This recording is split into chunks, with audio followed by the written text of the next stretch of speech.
Good afternoon, students. So yesterday we have learned three types of relation, that is reflexive relation, symmetric relation, and transitive relation.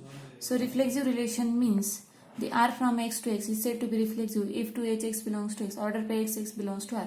reflexive में कौन से भी element का खुद के साथ वो रिलेशन होना चाहिए, तो उसको हम क्या कहते हैं, रिफ्लेक्सिव रिलेशन. सिमेट्रिक रिलेशन में क्या है, अगर एक्स एलिमेंट का वाई के साथ रिलेशन है तो वाई का भी वही रिलेशन एक्स के साथ होना चाहिए, तो उसको हम क्या कहते हैं, symmetric relation. And transitive relation, transitive relation means अगर एक्स का वाई के साथ रिलेशन है, that is X is related to Y, Y is also related to Z, then X is related to Z. That is अगर x का y के साथ relation है, वही रिलेशन y का z के साथ है, तो वही रिलेशन x का z के साथ होता है. तो अगर ऐसी कंडीशन सेटिस्फाई होती तो उसको हम क्या कहेंगे, transitive relations. Okay, so next is equivalence relations. What is the meaning of equivalence relation? So let x be a non empty set. A relation R on X is said to be equivalence relation if R is a reflexive, symmetric and transitive. That is R is a equivalence relation. अगर कौन सा भी relation, अगर ये तीनों relation है, मतलब reflexive relation भी है, सिमेट्रिक रिलेशन भी है और ट्रांजिटिव रिलेशन भी है, ये तीनों रिलेशन अगर वो है ये रिलेशन, तो वो उस रिलेशंस को हम क्या कहेंगे, equivalence relations. Okay, X is said to be equivalence relation if relation is a reflexive, symmetric as well as transitive. That is R is a equivalence relation. देखो कंडीशन दी है, for each X belongs to X, XS belongs to R means it is a reflexive relation. हर एक element का खुद के साथ relation होना चाहिए, उसको हम रिफ्लेक्सिव रिलेशन कहेंगे. Second is symmetry, that is X is related to Y, then Y is also related to X, is called symmetric relation. And if X is related to Y, Y is related to Z, then X is related to Z. This is called as transitive relation. अगर तीनों relation X अगर तीनों relation R is a symmetric, reflexive as well as transitive, then R is said to be equivalence relations.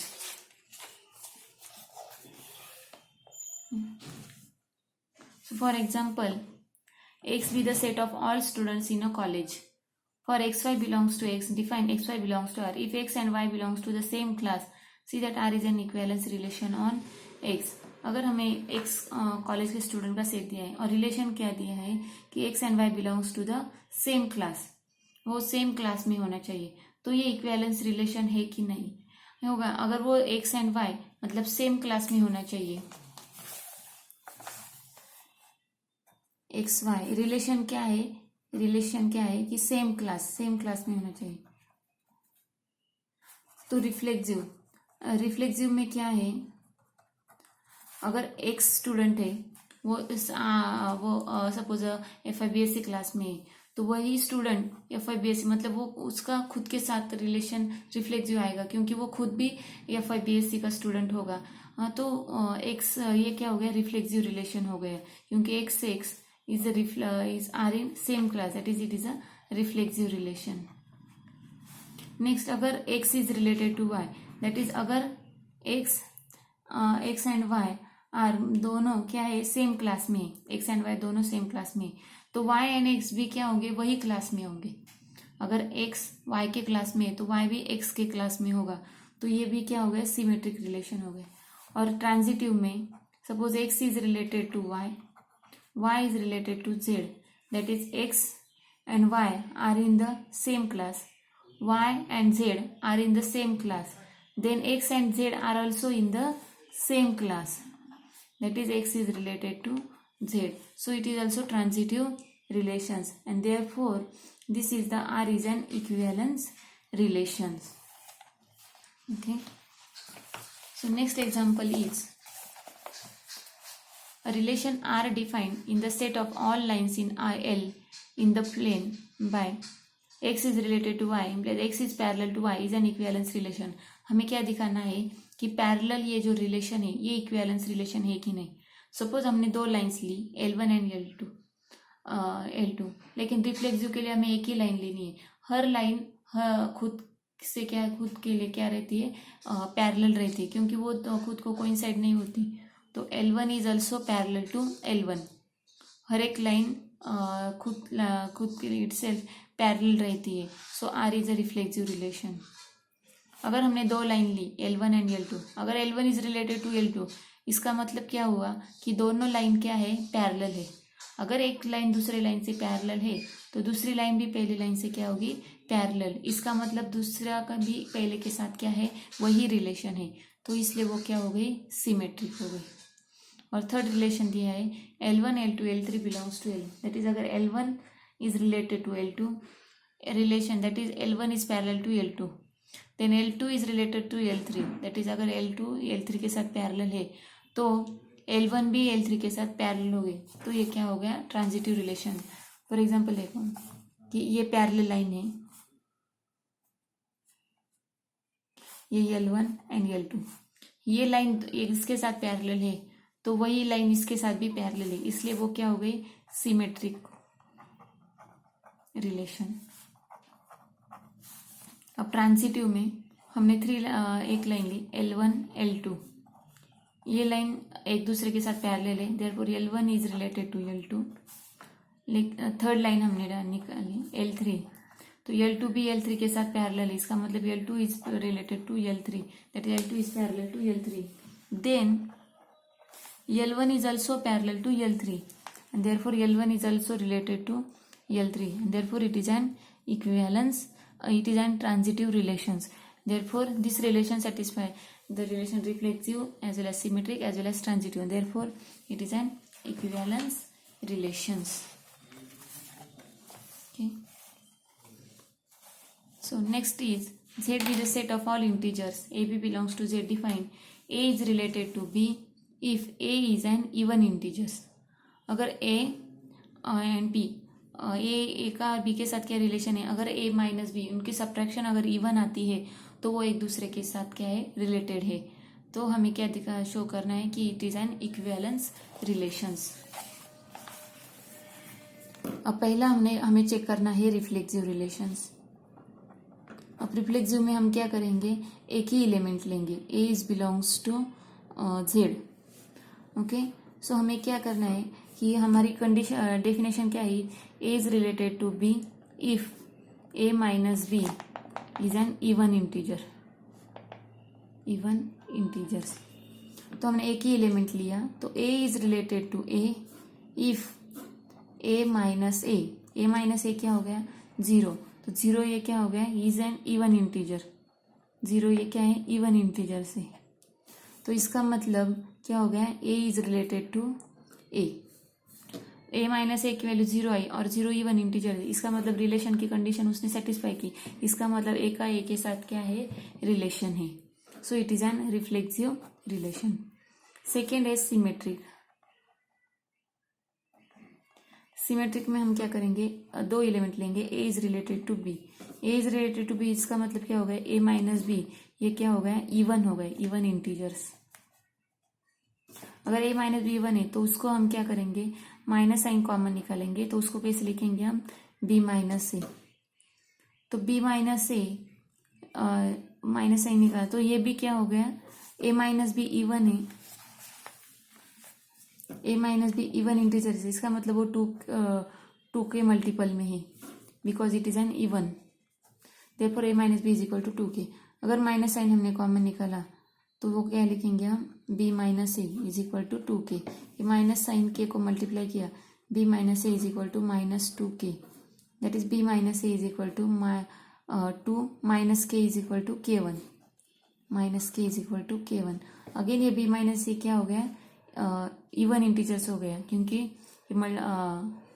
2 के multiple में हम B minus A लिख रहे हैं, इसका मतलब B माइनस A क्या हो गया, इवन इंटीजर्स हो गए, इसका मतलब क्या हो गया, B is related to A, तो हमारे सिमेट्रिक की कंडीशन क्या हो गई, satisfy, therefore it is a symmetric relations. Okay, then we have to check the transitive relations. अब ट्रांजिटिव में हम क्या करेंगे, A is related to B and B is related to C, this is the given.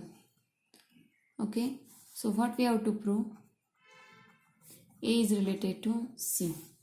अब A is related to B, इसका मतलब क्या हुआ कि A माइनस B ये क्या हो गया, even. Even means A minus B को कैसे लिखेंगे हम, 2k के फॉर्म में. Okay, second b is related to c, तो b minus A is also even. इसका मतलब b माइनस ए को कैसे लिखेंगे हम, 2k1. अब b minus A is equal to 2k1 and a minus b is equal, sorry b minus c, sorry b minus c is equal to 2k1. अब ये भी इवन इंटीजर्स हो गए, ये b माइनस c भी क्या हो गया, इवन इंटीजर्स हो गए. अब दोनों की अगर हमने सब्ट्रैक्शन ली, that is a minus b and b minus c. हमें क्या चाहिए, a एंड c चाहिए, तो उनकी से अगर हमने एडिशन की, which is equal to 2k plus 2k1, तो a minus b plus b cancel, a minus c is equal to 2 common k plus k1. तो a minus c is equal to k and k1 integer से, तो उनकी addition भी integer से मिलेगी. इसका मतलब वो क्या हो गया, k2. That is k plus k1 is equal to k2 because both numbers are integers, therefore their addition is also integers. Therefore a minus c is also integers. That's why a minus c is a integral multiple of 2. That is a minus c is an even integers.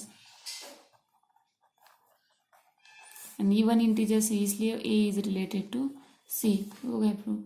इसका मतलब ये भी क्या हो गया, transitive relations. And therefore relation R is an equivalence relation. Equivalence relations. Okay.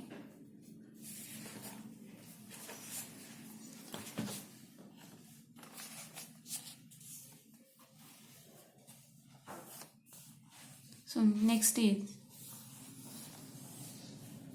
Z be the set of all integers, n is greater than b, be a fixed integers. A is related to b if a minus b is a multiple of n. Multiple of n, that is n divides a minus b, or a minus b is divisible by n. Then show that relation is an equivalence relations. Okay, so what we have to show, the relation is an equivalence relation. That is, we have to show that the relation is a reflexive as well as symmetric as well as transitive. Okay, so what is the condition for relation? Okay, a minus b is a multiple of n. Okay, so solution for reflexive के लिए क्या है, हमारा relation की definition क्या है कि a minus B is equal to integral multiple of n is multiple of n, that is n K. ये हमारी कंडीशन है. Then we can say that a is related to b. अगर हमने एक ही एलिमेंट लिया, a is belongs to x, तो a minus A is equal to क्या मिलेगा हमें, 0. तो 0 को कैसे लिखेंगे हम, 0 इंटू n. सो ये कंडीशन सेटिस्फाई हो गई कि n into 0 is also integers, and therefore a is related to a. Therefore relation is a reflexive.